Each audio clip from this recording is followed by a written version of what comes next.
When studying division of fractions, we typically do it by rules. The research tends to show that kids get so many rules that they get mixed up. 2/3 divided by 3/4. So how would I work this sort of problem?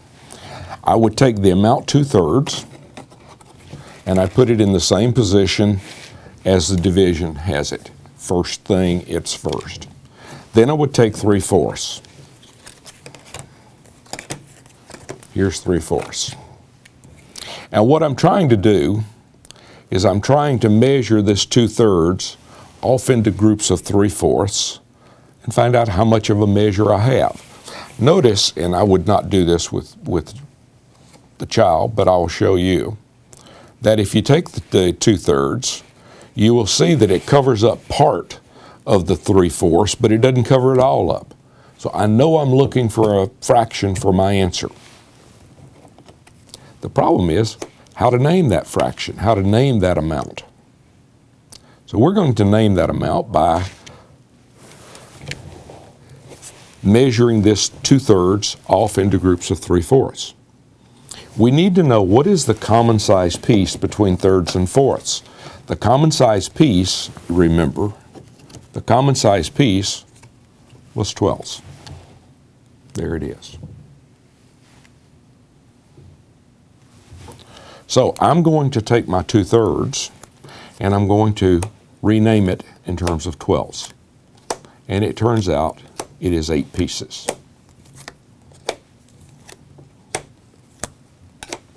Now I'm going to measure that off on 3/4 and see how much of it covers up.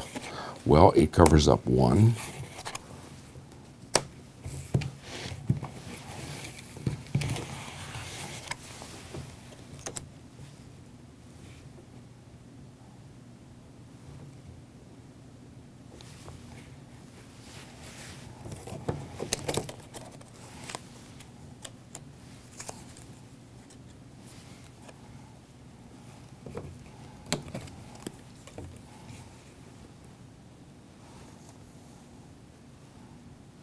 Notice what part of the 3/4 is now covered up.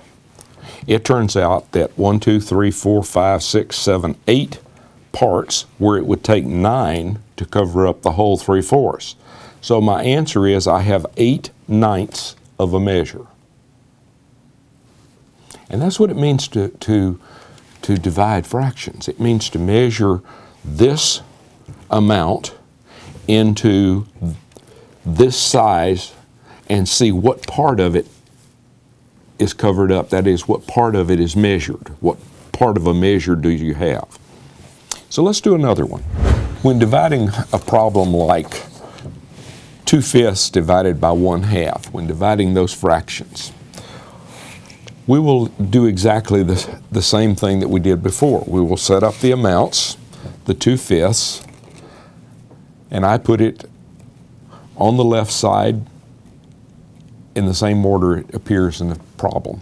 And then I use the half. And what we're going to do is measure this 2/5 into groups of a half. Now notice, how much do I get? Well, I get part of a half covered up, so I know that my measure is going to be a fraction for an answer because I only have part of a measure. The difficulty is in naming that part. So when I look at the half and the 1/5, the common size piece between halves and fifths, and by the time you're studying division of fractions, this will be fairly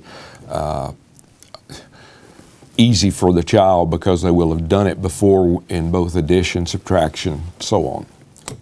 It turns out the size of the piece are tenths. Therefore, I'm going to exchange my 2/5 and I'm going to rename it in terms of 4/10. I'm now going to measure that off over here on the half and see what part of a measure we have. And it turns out that what we have is we have 4 parts where it would take 5 to be the complete half. So I have 4/5 of a measure. And that's my answer. My answer is 4/5. Now, I think that a child having a conceptual understanding of what they're doing when they divide fractions makes their acceptance of an algorithm easier, because they realize the algorithm is merely the fast way to get the answer. In other words, this is the conceptualization that's associated with division of fractions. Thank you.